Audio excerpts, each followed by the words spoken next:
The Berlin deal on Ukraine's future security is just an Article 5 mirage for a non-existent peace. Whoops. Well, I certainly agree with that opinion. I certainly...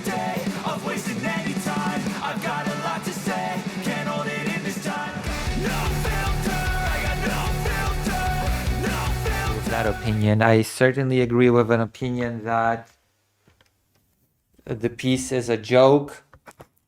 The Article 5 is just an empty promise. I'm going to go there. It is an empty promise and nothing's going to come out of it. But you know what? Let's look at some promises that the US has given to Ukraine lately.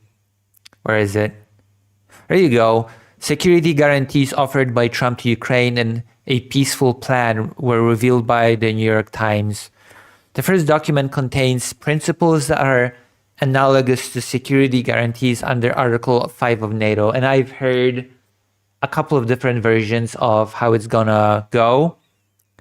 I've heard that it's gonna be legally binding, not legally binding, that the US is going to participate in it, that the US is not going to participate in it. It's just all like written with a stick on the surface of water. It's non-binding, it doesn't mean anything. And even if it means something, then it's just going to be temporary. It's not going to be on the table forever.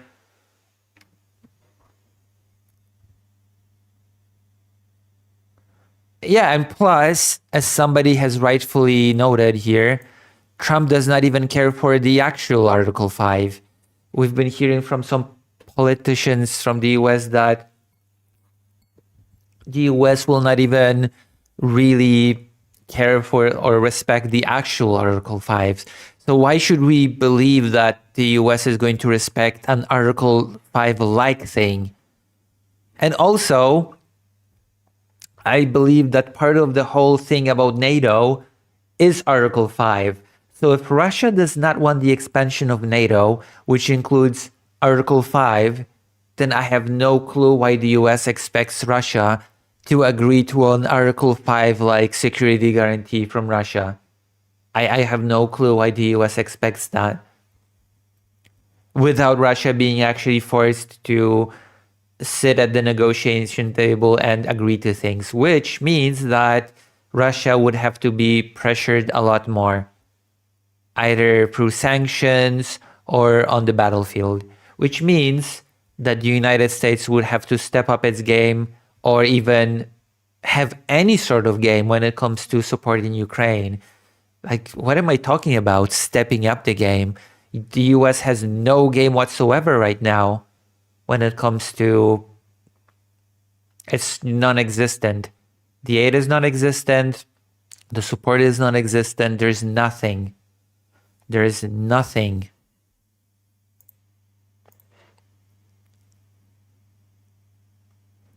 Okay, let's continue reading this. The second document details the cooperation of America and European troops with the armed forces of Ukraine to prevent aggression. The following is provided for. The size of the armed forces of Ukraine is 800,000 people in peacetime. Interestingly enough, the in peacetime has been added. That is something that Russia will never agree to. Russia wants to reduce the Ukrainian armed forces, so it will never agree for it to stay the way it is right now in peacetime. That is already something that Russia, I know, will never agree to. Again, Russia will not agree to anything until the situation forces it to. Russia thinks that it's winning. The Russian media is reporting all the time right now about how this is a negotiated capitulation of Ukraine. That is how Russia is openly talking about this peace talk. So it's definitely not going to agree to anything like this. Modern training and equipment, very vague. I don't know what that's supposed to mean. Military forces led by Europe will assist Ukraine by operating inside the country for security in the air and at sea, which once again, Russia has said that it will not allow any NATO troops in Ukraine, and European troops are NATO troops. So already, once again, a condition that Russia will not agree to, not unless it is forced to, and nobody's putting any pressure on Russia whatsoever currently. So Russia has no incentive to agree to anything. It is expected that these troops will be based in western Ukraine, away from the frozen front line. Irrelevant. Russia will still never agree to any of that crap. It's as simple as that. It is as simple as that, really.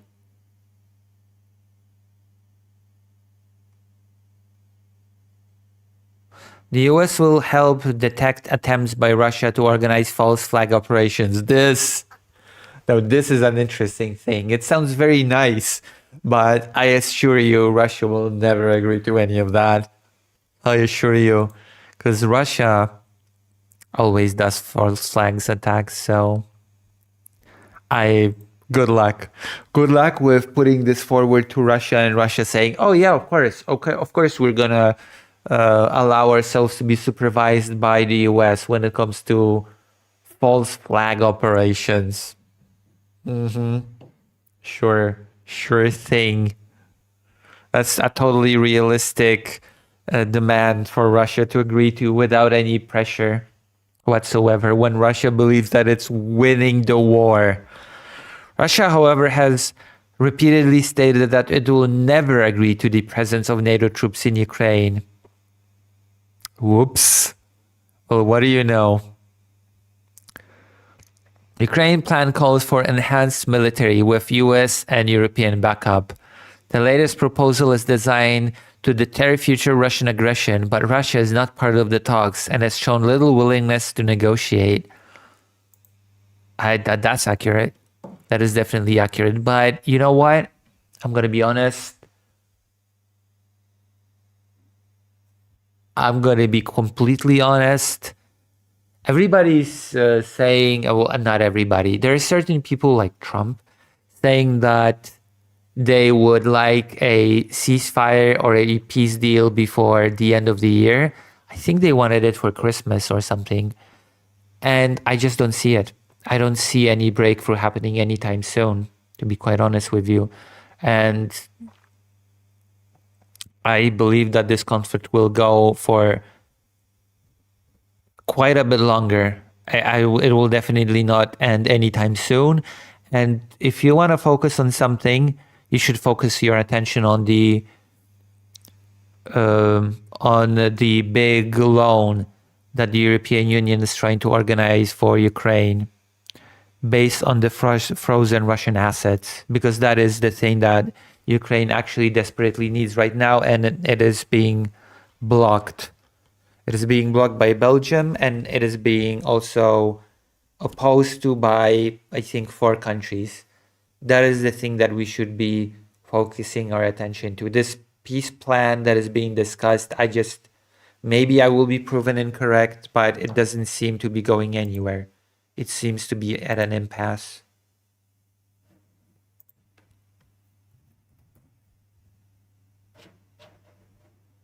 It seems to be at a complete impasse. Which countries? Slovakia, Hungary, the Czech Republic, and Italy. There you go. That's not a big mystery. Those 4 countries, for one, are opposed.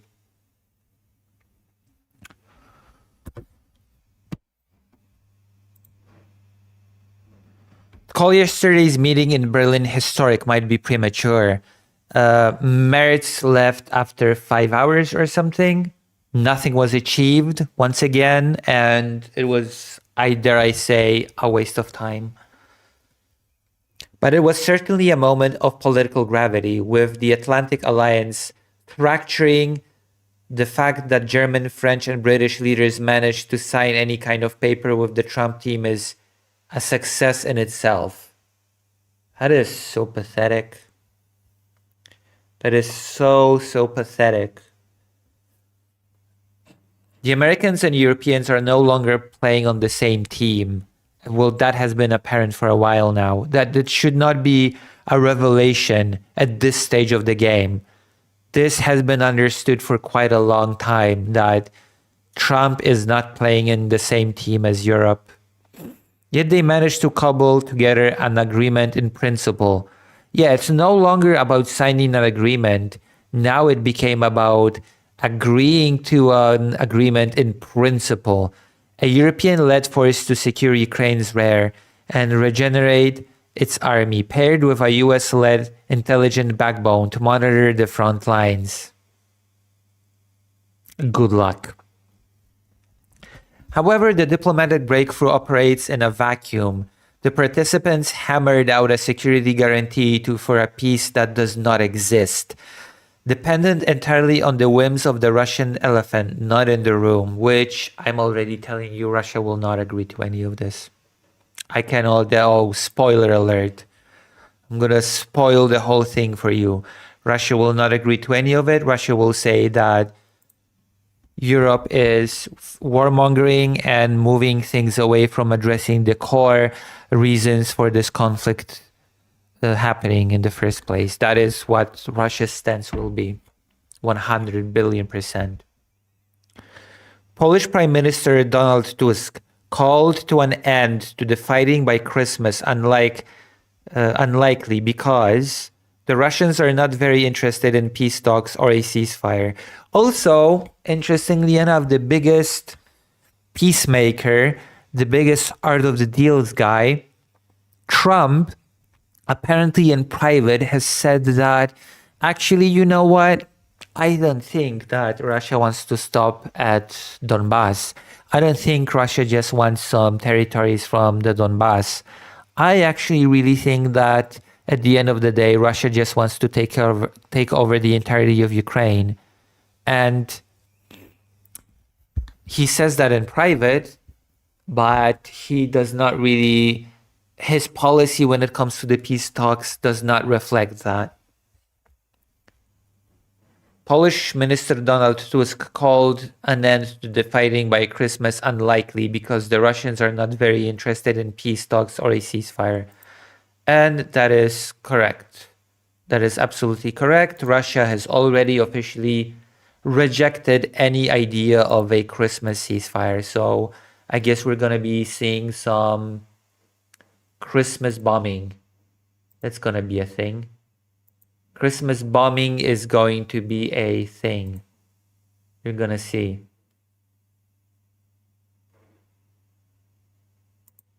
You know?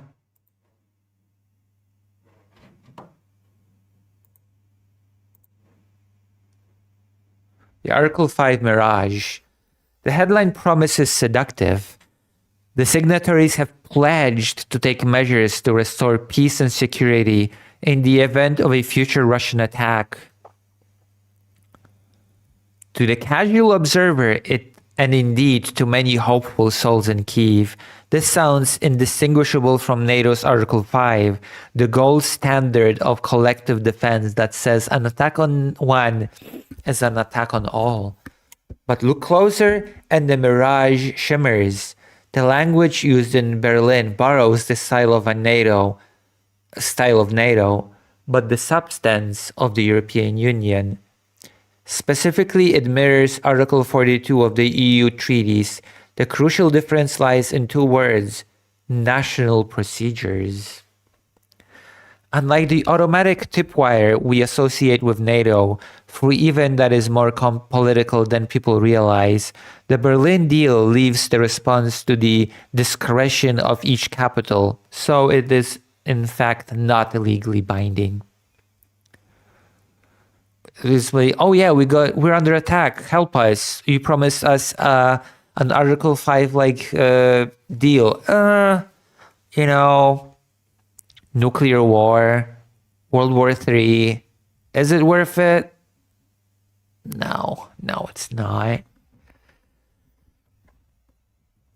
As the text of Article 42 explicitly notes, assistance may include armed force. May, but it may not. But it also lists intelligence, logistics, and economic sanctions as equal alternatives. So, worthless.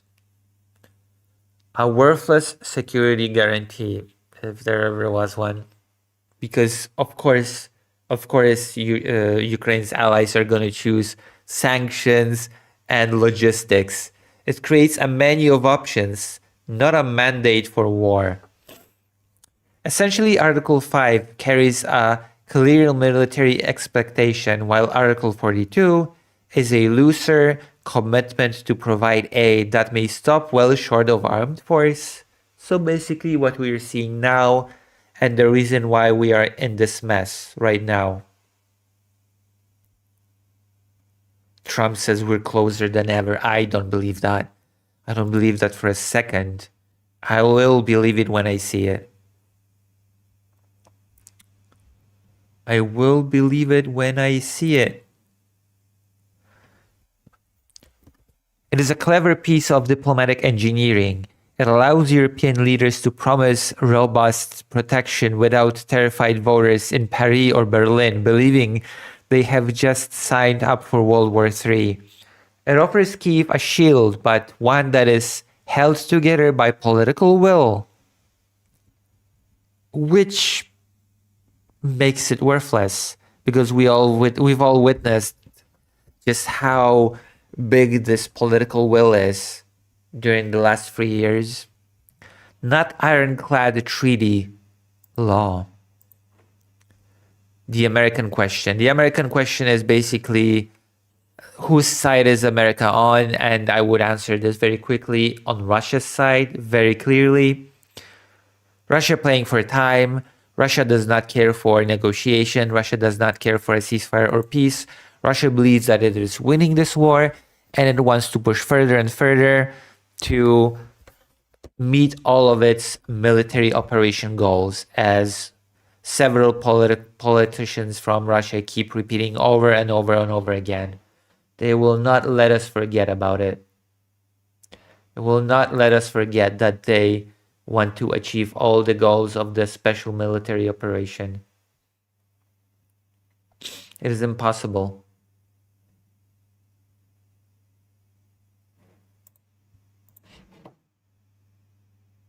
What Berlin really represents, Monday's agreement is the best attempt so far to square incompatible realities. Europe wants to protect Ukraine without triggering automatic war. The US wants to influence without open-ended commitment. Russia wants more time and more land, and Ukraine just wants to survive. But as long as the fundamentals of a deal on territory remain unknown, these security guarantees remain a kind of ghost architecture, a magnificent design for a house that no one can yet move into. That is the truth lurking behind the handshakes in Berlin. Which basically means that nothing has been achieved. We have moved no further to a peace agreement. It's all smoke and mirrors, which is not something that I have not expected, predicted. That's very predictable, all things considered. And the US switching sides basically after Trump took office is just makes things worse. Considering that the US is trying to pressure Ukraine into capitulation. We'll see. This is an ongoing situation. I will definitely gauge the temperature of Ukrainian people. I will certainly gauge the atmosphere and see how it's all going.